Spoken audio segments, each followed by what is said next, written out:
Hello বন্ধুরা, back to my channel মানসী ব্লগে সবাইকে স্বাগত থাকলো। তো তোমরা সবাই কেমন আছো? আমরা সবাই ভালো আছি। তো সবাইকে সুপ্রভাত জানালাম। তো জানানোর পরে আজকের ভিডিওটা শুরু করছি। আজ এতদিন ভিডিওটা ছাড়তে পারিনি, আমার শরীরটা খুবই খারাপ ছিল, ওই জন্য ভিডিওটা আমি ছাড়তে পারিনি। তো এখন একটু সুস্থ আছি, ওই জন্য ভিডিওটা ছাড়লাম। তো ব্লগটা যদি ভালো লাগে তো একটা like, share, comment, subscribe please করো। ওয়েদারটা খুবই ভালো নয় বন্ধুরা। তো বৃষ্টি হচ্ছে, এখন মেঘলা ওয়েদারটা এরকমই হচ্ছে। রোদ মানে হালকা কখন দিচ্ছে তাও দিচ্ছে না, তো এরকমই চলছে এখন ওয়েদারটা। তো আমি আমার মর্নিংয়ের রুটিনটা শুরু করলাম। আমি ব্রাশ করে নিয়ে, সকালবেলা ব্রাশ করে নিয়ে আর ফ্রেশ হয়ে নিয়ে এক গ্লাস জল, তো আমার ডেলি রুটিন ওটা। মানে সকালবেলা ব্রাশ করার পরে আমি এক গ্লাস জল খাই।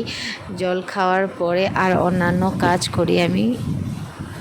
সকালবেলা উঠে বাবুর রুটিন, বাবুর মানে ডিউটিগুলো, ওগুলো আমাকে তাড়াতাড়ি আগে করে দিতে হয়, তারপরে আমি আমার কাজ করি। সকাল ভোর উঠে কি করি, আগে তার স্কুলের টিফিন বানাই। টিফিন বানানো, তার ইউনিফর্ম রেডি করা, আয়রন করা, ওগুলো সব রেডি করে গুছিয়ে রেখে দিই। তারপরে সে স্কুল বেরিয়ে যাওয়ার পরে আমার রুটিন শুরু হয়। তো ব্রাশ করে নেওয়ার পরে একটু চা ফা তো খেয়ে নিলাম। সকালবেলা একটু চা না খেলেও ভালো লাগে না, চা খেয়ে নিলাম। তো মেশিনে আগের দিন রাত্রে মেশিনে জামা কাপড়গুলো কেচেছিলাম, তো ওগুলো হালকা ফ্যানে শুকিয়ে দিয়েছিলাম, তো হালকা হালকা ফ্যানে শুকিয়েছে।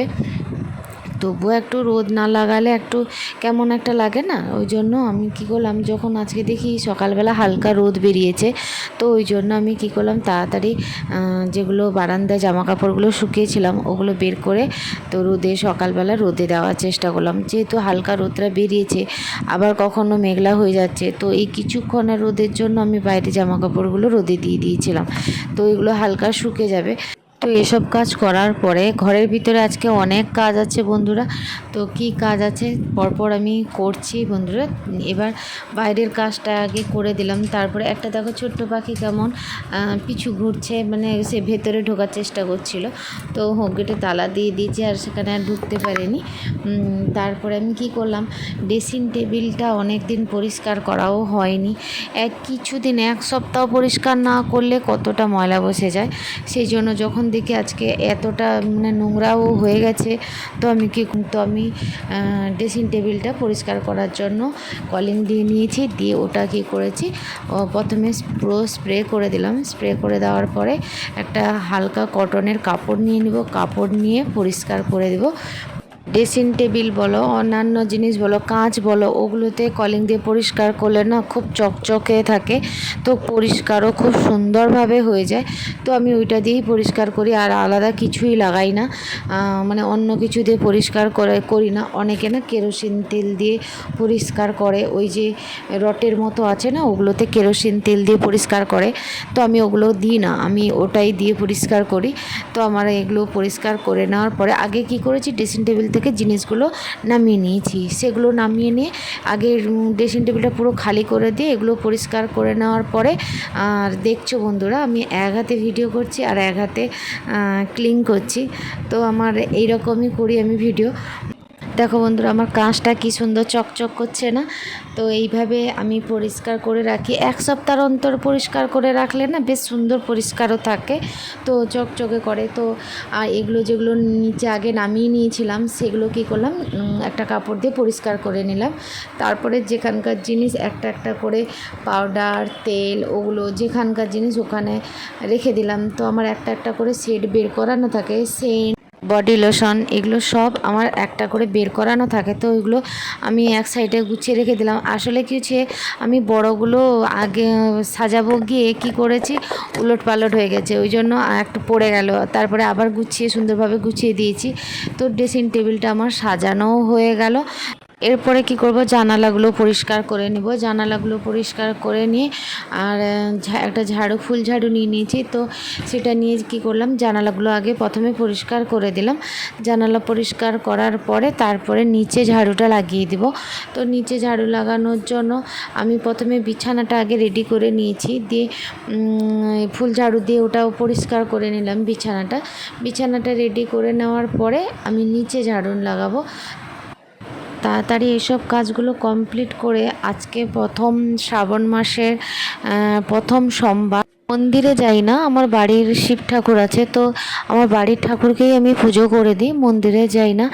আর কি বলো তো বন্ধুরা, মানে যেরকম বলে না, মানে আমি আমার মতো করে নিরামিষ করে খাই। আজকে সোমবারের দিনটা নিরামিষ করে খাই। আর সবাই থাকলে হয় না, যে তবু ওর বাবা বাইরে থাকে তো আসে, আমি ওটা বারটা তুলিনি এখনও। কেননা তুলিনি, হঠাৎ করে মার হয়ে গেলে না আর আমি তুলতেই পারবো না। ওই জন্য যেদিন পারি আমি নিরামিষ খাই। তো ওই সোমবারটা এমনি গেস্ট এলেও আমি নিরামিষের উপরেও করে দিই। সেদিন কোনো মাছ বলো ওগুলো কিছুই করি না, নিরামিষ রান্না হবে। তো ওই জন্য আগে থেকে রান্নাঘরটা পুরো সাফসাফাই করে দিচ্ছি, গ্যাস টেবিলের কাছ থেকে উপরের কাছ থেকে। এই যে রান্না করলে একটু আমার এমনি বসানো আছে, অ্যাডজাস্ট ফ্যান বসানো আছে, তারপরেও একটু হালকা তেলচিটা বসে যায়। ওই জন্য আমি ওগুলো কি করলাম, আগে সব ধুয়ে পরিষ্কার পরিচ্ছন্ন করে রেখে তারপরে আমি নিরামিষ রান্না করি। তো আমার নিরামিষের জিনিসপত্র সম্পূর্ণই আলাদা থাকে। তো যখন নিরামিষের হয় সেটা আলাদা জায়গায় রাখি। তো এটা যখন মাংস বলো মাছ বলো ওগুলো যখন রান্না করি ওর মশলাপাতি একটু আলাদা করে রেখেছি। তো ওই জন্য যখন নিরামিষ রান্না করি তো আমি গ্যাসের কাছ থেকে ওটা পুরোটাই পরিষ্কার করে ধুয়ে তারপরে রান্না করি। আর গ্যাস চুলাটা দেখতেই পাচ্ছ বন্ধুরা, একটা চুলা না তার খারাপ হয়ে গেছে। ওটাকে আমাকে চেঞ্জ করতে হবে। চেঞ্জ করতে আর যেতেও পারছি না, ওটা খুলতে হয়। তো পাইপটা না খুললে না সম্ভব নয়। তো পাইপটা তো আমি খুলতে পারি না, যে কোনো কেউ না থাকলে আমি নিজে খুলতে পারি না। ও গ্যাসের ব্যাপার তো এত রিস্ক নিতে চাই না, ওই জন্য খুলি না, যেরকম আছে সেরকমই থাক। তারপরে আমি কি করেছি, হালকাভাবে ওটাকে কিন্তু লাগিয়ে দিয়েছি। দেখলাম হালকা জ্বালিয়েও দেখলাম চলছে, ওটা কোনো অসুবিধে নেই। তো বাসনগুলো মেজে পরিষ্কার করে ধুয়ে সব একসাথে গুছিয়ে রেখে দিয়ে তারপরে আমি ঠাকুর পুজো করতে যাব। তো এগুলো আমার এর আগে রান্নাঘরের কাজগুলো কমপ্লিট করে নিচ্ছি। আসলে জায়গাটা খুব শর্ট, তো বেসিংয়ের কাছে এতটাও জায়গা নেই, গ্যাসটা আছে। তো সাইডে কি করছি, ধুয়ে একটা একটা করে মেজে রাখছি, ওখানে সাইডেই রাখছি যতটুকু ধরছে ওটা। আর কি করব, একটা করে ধুয়ে পরিষ্কার করে কি করব, একটা করে গ্যাসের উপরেই রেখে দিব। তো দেখতেই পাচ্ছ ওখানে প্লেসও সেরকম নেই। তো বাসন রাখার র্যাকগুলো ওটাও এনেছি, ওটা ওখানে কিন্তু সেট করতে পারলাম না, ওটা শর্ট আছে, জায়গার প্লেসটা খুব শর্ট আছে বলে ওখানে ধরলো না, আমাকে অন্য জায়গায় লাগাতে হয়েছে। তো এখানে গ্যাসের উপরে রেখে দিই। তো এগুলো জল ফল ঝরে যাওয়ার পরে আমি গ্যাস থেকে সরিয়ে দিয়ে আমার বাসনের যেখানে থাকে ওখানেই রেখে দিই। রেখে দিয়ে কী করলাম, এই দেখতেই পাচ্ছ বন্ধুরা, ওগুলো উপরেই আমি রেখে দিচ্ছি। আচ্ছা, যারা কিন্তু ব্লগ আমার দেখো প্রত্যেক দিন, অনেকে কিন্তু কমেন্ট করো, আর যারা আমার প্রথম থেকে যে সাবস্ক্রাইবার, আমার বন্ধু, আমার ফ্যামিলিরা, তো ওরা কিন্তু কমেন্ট আর এখন করো না। কেন করো না আমি বুঝতে পারছি না, যে কিছু কমেন্ট করো তাহলে আমি অ্যান্সার কিছু দিব। তো আমার বাসন মাজাও হয়ে গেল। তারপরে এই পেপারটা কি বলো তো বন্ধুরা, আমি যে সবজি কাটি না, ওই পেপারটা আমি কি করে ধুয়ে পরিষ্কার করে গুছিয়ে রাখি। আর সবজি কাটার পরে এগুলো আমি ধুয়ে রাখি। তো বাবু সকালে টিফিনটা যে তৈরি করেছিলাম ওই জন্য ওটা নোংরা হয়ে গেছিলো, তো ওটা ধুয়ে পরিষ্কার করে রেখে দিলাম। তারপরে আবার নিচেরটা পরিষ্কার করে মুছে ভালো করে, মানে উপরেরটাও মুছে পরিষ্কার করে দিয়েছি, নিচেরটাও মুছে পরিষ্কার করছি। তো আমার এইসব রান্নাঘরের বলো সংসারের কাজ কমপ্লিট হয়ে গেছে। এগুলো কমপ্লিট করার পরে স্নান করতে যাব। স্নান করে আমি ঠাকুর ঘরে যাব। তো জানো বন্ধুরা, যারা আমার প্রথম থেকে ব্লগ দেখছো তারা তো জানো যে আমি আগে সব কাজ কমপ্লিট করে তারপরে আমি স্নান করে ঠাকুর পুজো করতে যাই। তো আমার দেখতেই পাচ্ছ আমার গোপাল সোনারা সব বসে আছে। তো আজকে শিবটা বলেছিলাম না যে শিবের আজকে পুজো, তো পুজো কমপ্লিট করে আজকে নিরামিষই করেছি। এই যে নিরামিষের উপরে সয়াবিন আলু তরকারি করেছি, আর বেশি কিছু করিনি বন্ধুরা। তো আমি এতটুকুই করেছিলাম রান্না আজকে। তো আমার ছেলের সয়াবিনটা খুবই প্রিয়, ওই জন্য সয়াবিন আলু তরকারিটা করে দিয়েছিলাম। আর তারপরে এই যে জামা কাপড়গুলো রোদে দিয়েছিলাম না, সেগুলো কী করেছি, তো তুলে এনে রেখে দিয়েছিলাম। রেখে দিয়ে এইগুলো কী করব, বিকেলবেলা ভাঁজ করে সুন্দর করে গুছিয়ে তো আলনায় রেখে দেবো। আমি একটা একটা করে ভাঁজ করে গুছিয়ে রাখছি। যে যার ড্রেস আলাদা আলাদা করে রাখলে ভালো হয়, কেননা খুঁজতে অসুবিধে হয় না। তো যার জিনিস যেখানে থাকে ও তার সুন্দরভাবে পেয়েও যায় হাতের কাছে। তো আলনাতে এক সাইডে বাবুর থাকে, এক সাইডে আমার থাকে। যেগুলো এক্সট্রা ধরে না ওটা টি টেবিলে আমার বেডরুমে রেখে দিই। রথে গেছিলাম বাবার বাড়ি, তো সেখানে গেছিলাম, অনেক জামা কাপড়ও হয়ে গেছিলো। তো কি হয়েছে, সেগুলো মানে এই যে বৃষ্টি না হওয়ার জন্য ধোয়া হয়নি, একসাথে পুরো মানে একদম বোঝা হয়ে গেছে। তো ওই জন্য একসাথে বোঝা হয়ে যাওয়ার জন্য আমি কি করেছিলাম, মেশিনে ভরে দিয়েছিলাম। তো মেশিনে ভরে দিয়েছিলাম, আর বৃষ্টিটাও সেরকম, ওয়েদারটাও তো ছাড়ছে না, বৃষ্টি সমানেই ধরে আছে, রোদই বেরোচ্ছে না। তো মানে যেভাবে বৃষ্টি ধরেছে এখন মানে একদম রোদই দিবে না।